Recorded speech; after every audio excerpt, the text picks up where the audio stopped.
قیامت کا دن جو ہے وہ کتنا مشکل دن ہے، اور اس دن سب سے پہلے تو آپ یہ سمجھیے کہ رش کتنا ہوگا۔ حج کے دن عرفات کے میدان میں 25-30 لاکھ حاجی ہوتے ہیں، اور وہ پنجابی میں کہتے ہیں نا، لگ پتا جاتا ہے کہ کراؤڈ کہتے کس کو ہیں۔ جس نے پہلی بار حج کیا ہو تو اس نے کبھی اتنا کراؤڈ دیکھا ہی نہیں ہوتا، اور کوئی کھو جائے تو وہ ملنے کا چانس نہیں ہے۔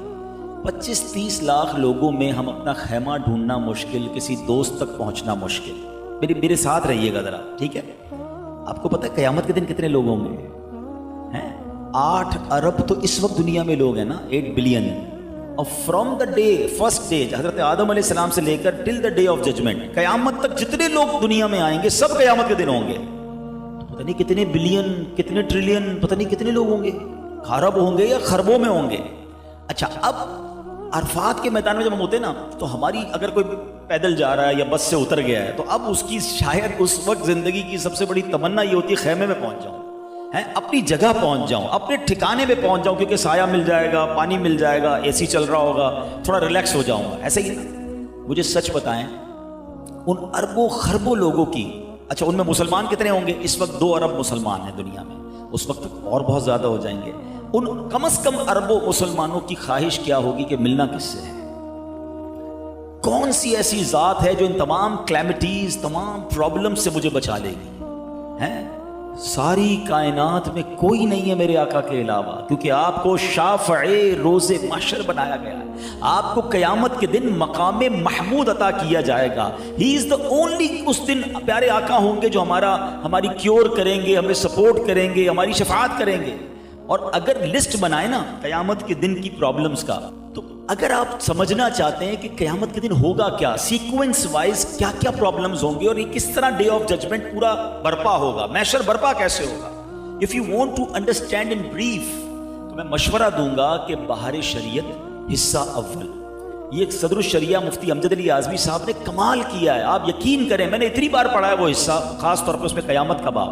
آپ بہار شریعت انٹرنیٹ سے ڈاؤن لوڈ کر لیں، فرسٹ چیپٹر اوپن کریں اور اس میں محشر کا چیپٹر آن کر لیں، آپ ایسا لگے گا کہ آپ اپنی آنکھوں کے سامنے محشر کو برپا ہوتے ہوئے دیکھ رہے ہیں۔ آپ نے حدیثوں کے ذریعے یہ بتایا کہ پہلے کیا ہوگا، پھر کیا ہوگا، لوگ پہنچیں گے کیسے محشر میں، ان کے لباس کا کیا حال ہوگا، ان کے جسموں کا کیا حال ہوگا، ایوری تھنگ انہوں نے بہت کمال سے ڈیفائن کی۔ تو آپ کا ایک جملہ ہے اس میں، آپ کہتے ہیں کوئی ایک مشکل ہو تو بیان کی جائے، محشر کے دن کوئی ایک پرابلم ہو تو بیان کی جائے، یعنی سب سے بڑی پرابلم تو یہ ہوگی کہ گرمی ہوگی اور انتظار ہوگا۔ اب ذرا سمجھیے گا، اس کو بھی میں لاجیکلی ڈیفائن کرتا ہوں۔ کبھی جون جولائی کا مہینہ ہو، آپ کسی کی ڈور بیل بجائیں بنگلے کے باہر، گھر کے باہر جا کر، اور اندر سے جواب آئے کہ بھائی جو ہے نا واش روم میں ذرا 5 منٹ کھڑے رہیے گا، وہ 5 منٹ انتظار میں گرمی میں ہمارا حل کیا ہوتا ہے؟ ہم یا تو واپس جا کے گاڑی میں بیٹھ جاتے ہیں، کھڑے 5-7 منٹ میں پورے ہو جاتے ہیں پسینے میں۔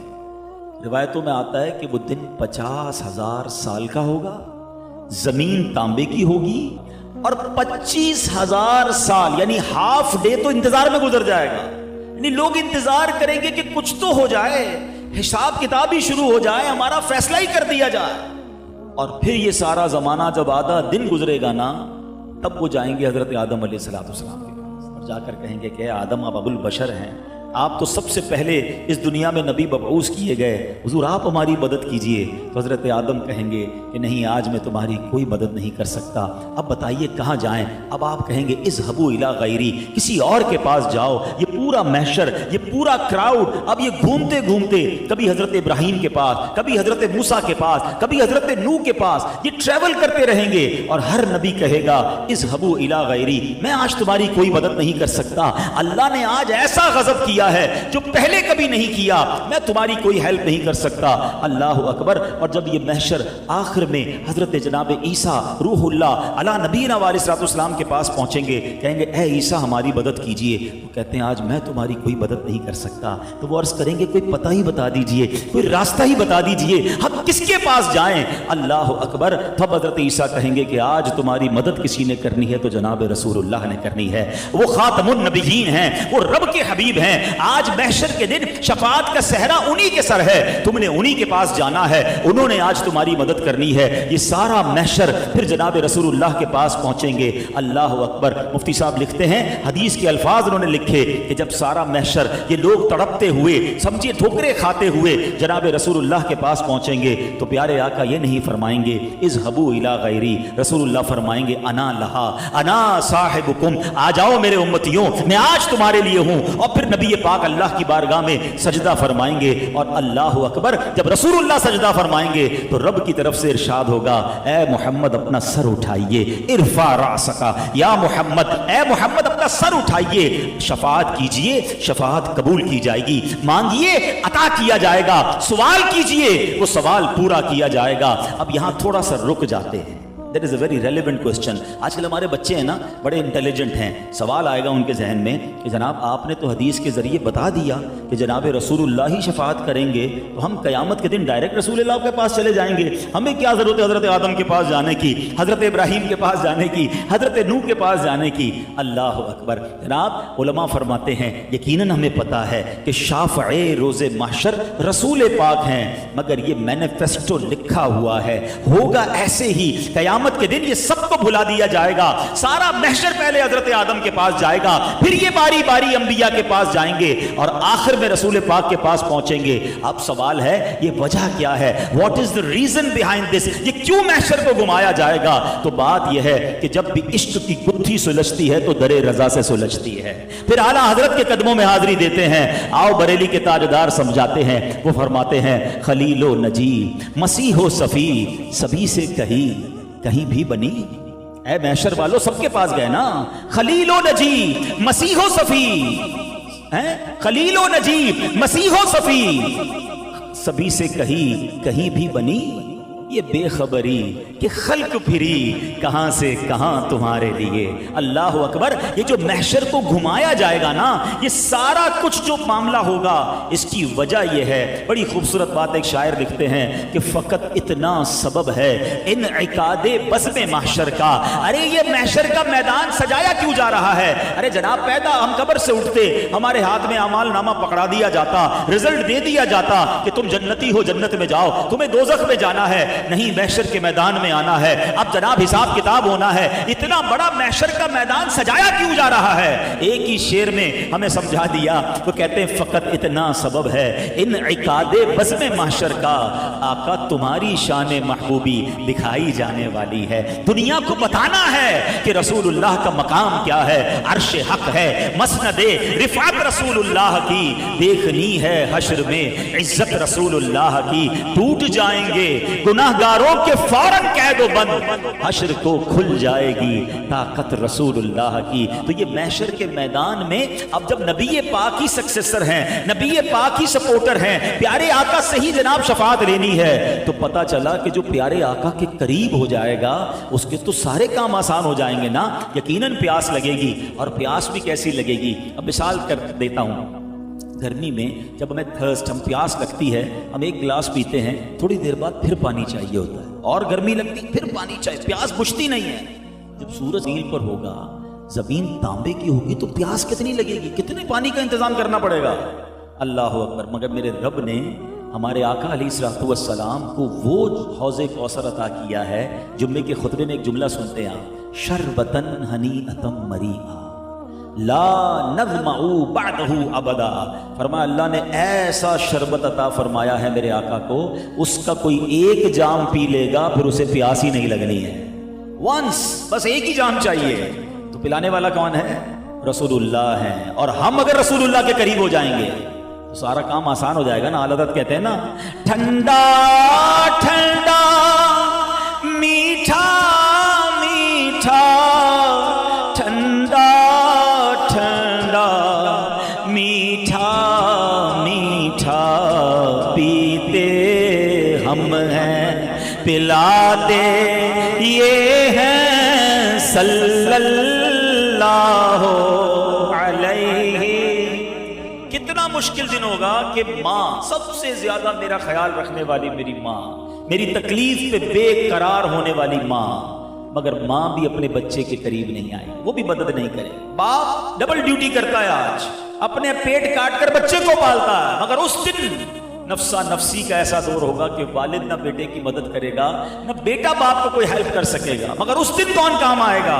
سنو میرے اعلیٰ حضرت کیا کہتے ہیں، ماں جب اکلوتے کو چھوڑے، ماں جب اکلوتے کو چھوڑے، آ کہہ کر بلاتے یہ ہیں صلی اللہ علیہ وسلم، باپ جہاں بیٹے سے بھاگے، باپ جہاں بیٹے سے بھاگے، لطف وہاں فرماتے یہ ہیں صلی اللہ۔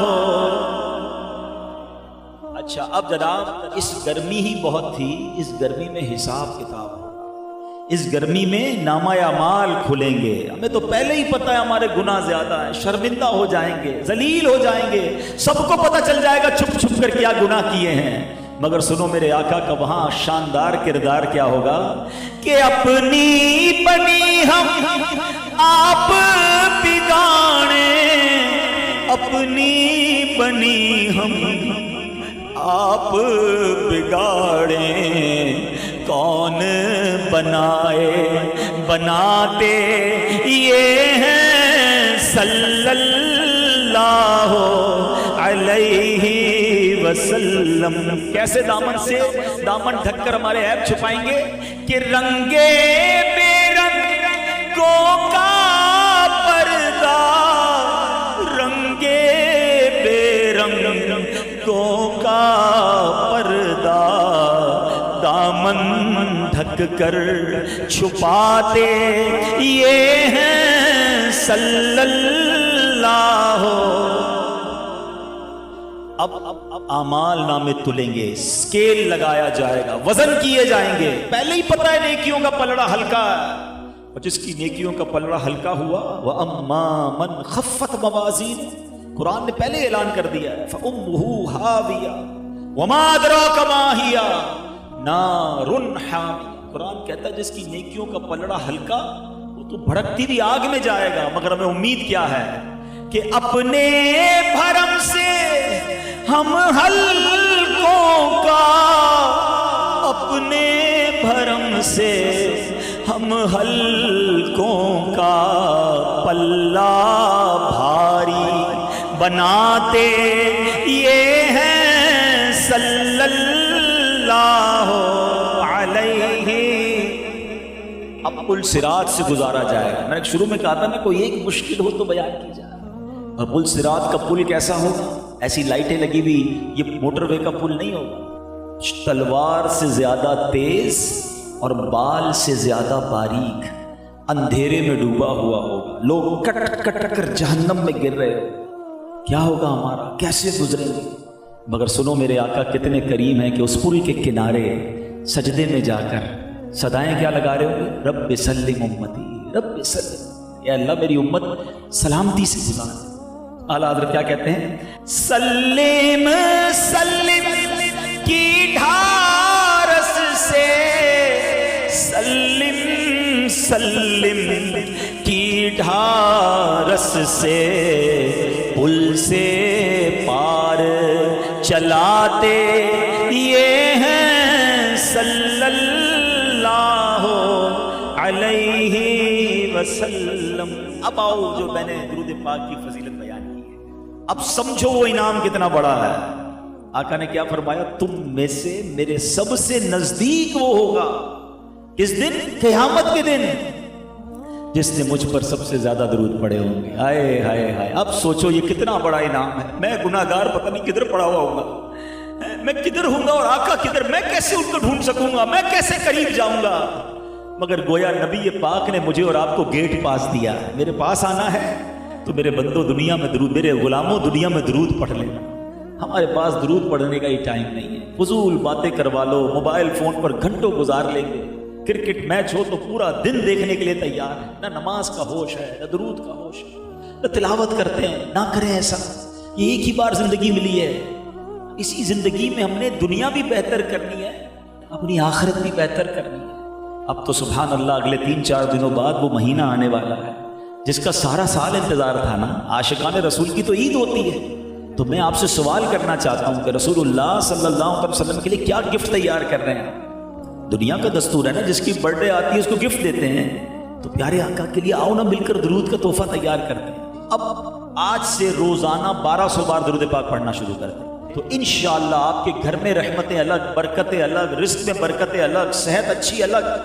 اور انشاءاللہ جب نبی پاک کی بارگاہ میں تحفہ پیش کریں گے تو کہتے ہیں نا, کیا پیش کریں جانا, کیا چیز ہماری ہے, یہ دل بھی تمہارا ہے, یہ جاں بھی تمہاری ہے. دنیا کا دستور ہے, غریب آدمی, فقیر, مسکین جب کسی بادشاہ کو تحفہ دیتا ہے نا تو وہ اپنی حیثیت کے مطابق دیتا ہے, مگر جب بادشاہ اپنی طرف سے دیتا ہے تو اپنی شان کے مطابق دیتا ہے.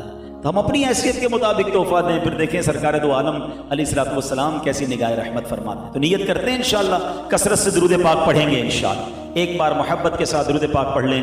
صلو علی الحبیب اللہم صلی علی سیدنا و مولانا محمد عدد ما فی علم اللہ صلاۃ دائمۃ بدوام ملک اللہ. عشق رسول کیوں ضروری ہے؟ اللہ اکبر. ایک بات یاد رکھیے, عشق رسول ہمارے ایمان کی اصل ہے, عشق رسول ہمارے ایمان کی جان ہے. کمپلیشن آف ایمان جب ہوتی ہے جب ہم عاشق رسول بنتے ہیں. نبی پاک سے محبت نہیں, اس کا ایمان ہی نہیں ہے. اور یہ جملہ آپ ہر جمعے کو 3 بار سنتے ہیں, الا لا ایمان لمن لا محبت اللہ. سنتے ہو نا, کبھی کبھی امام صاحب کو روک کر پوچھ بھی لیا کرو. حضرت ہر جمعہ, کئی لوگوں کو تو خطبہ یاد ہو گیا ہوگا, آدھا یاد ہو گیا ہوگا, لیکن معنی پھر بھی نہیں پتا. اینج بھی نہ کیا کرو, تھوڑا سمجھا کرو کیا معنی ہے. سن لو, اس کا ایمان نہیں ہے جس کے دل میں نبی پاک کی محبت نہیں ہے. الا لا ایمان لمن لا محبت اللہ. پیارے آقا کی محبت نہیں, اس کا ایمان ہی نہیں ہے. اور یہ بالکل ٹھیک ہے, خود نبی پاک نے فرمایا لا یؤمن احدکم حتی اکون احب الیہ من والدہ وولدہ والناس اجمعین. میرے آقا فرماتے تم میں سے کوئی اس وقت تک کامل مومن ہو ہی نہیں سکتا. کب تک؟ It means there is a condition. کامل مومن ہونے کے لیے کچھ پیرامیٹر نبی پاک نے خود دے دیا. مثال کے طور پر ہم سارے بیٹھے ہیں, میں کہوں کون کون مسلمان ہے, سب ہاتھ اٹھائیں گے. پرفیکٹ مسلمان کون ہے؟ شاید پھر سارے ہاتھ اٹھا لیں. میں اور آپ کہیں پرفیکٹ ہے تو کیسے کنفرم ہوگا؟ نبی پاک نے پیرامیٹر دے دیا ہے. کون کامل مومن ہوگا؟ آقا فرماتے جس کے نزدیک میں, یعنی نبی پاک علیہ الصلوۃ والسلام, اس کی اولاد, اس کے ماں باپ اور تمام لوگوں سے زیادہ محبوب نہ ہو جاؤ. یعنی صرف عشق رسول ریکوائرڈ نہیں ہے, اس لیول کا ریکوائرڈ ہے کہ پھر دنیا میں کوئی اور نہ ہو. اگر محبت ہے تو سب سے زیادہ جناب رسول اللہ صلی اللہ تعالی علیہ وسلم سے ہو. حضرت عمر نئے ایمان لائے تھے, کہتے یا رسول اللہ اپنی جان کے علاوہ میں آپ سے سب سے زیادہ محبت کرتا ہوں. پیارے آقا نے فرمایا اے عمر بات پوری نہیں ہوئی ہے, ابھی ایمان کامل نہیں ہوا ہے. تھوڑی دیر بعد عمر کہتے ہیں حضور اب میں اپنی جان سے بھی زیادہ آپ سے پیار کرتا ہوں. فرمایا عمر اب تمہارا ایمان کمپلیٹ ہو گیا ہے. It means this is the requirement, the main condition of our ایمان. ٹھیک ہے, تو اب یہ کنڈیشن کیسے حاصل ہو؟ تو ہمیں ان لوگوں کو پڑھنا ہوگا, ان لوگوں کو جاننا ہوگا کہ جو فنا فر رسول کے مرتبے پر فائز تھے, جو آج بھی سکھا رہے ہیں. سچی بات یہ ہے کہ اعلیٰ حضرت 100 سال پہلے دنیا سے چلے گئے, مگر آج بھی سکھا رہے ہیں کہ عشق کرنا ہے تو کرنا کیسے ہے, قربان کرنا ہے نبی پاک پر تو سب کچھ کیسے کرنا ہے. سبحان اللہ. ایک بار کیا ہوا, سیدی اعلیٰ حضرت امام اہل سنت بیانات کے لیے جاتے تھے. تو بیان کے لیے ہمارے یہاں آج کل گاڑی بھیجی جاتی ہے علماء کرام کے لیے, اس وقت ڈولی بھیجی جاتی تھی. تو اعلیٰ حضرت کو بھی ڈولی بھیجی گئی, 4 مزدور کاندھا دے کر ڈولی اٹھاتے تھے. تو ڈولی میں بٹھایا گیا اور آپ کو لے جانے لگے. جیسی ڈولی لے کر بریلی کے بازار میں وہ ڈولی نکلتی تو اعلیٰ حضرت کہتے ہیں ڈولی کو روکا جائے. آپ ڈولی روکی گئی, ڈولی نیچے رکھ دی گئی. اعلیٰ حضرت باہر آئے اور آنکھوں میں آنسو. لیول آف عشق رسول دیکھیں. میرے اور آپ سے جب تک کوئی تعارف نہ کروائے نا کہ میں سید ہوں, ہمیں نہیں پتہ چلتا یہ آل رسول ہے. اعلیٰ حضرت کہتے ہیں بتاؤ تم 4 مزدوروں میں آل رسول کون ہے؟ مجھے میرے آقا کی خوشبو آ رہی ہے. اللہ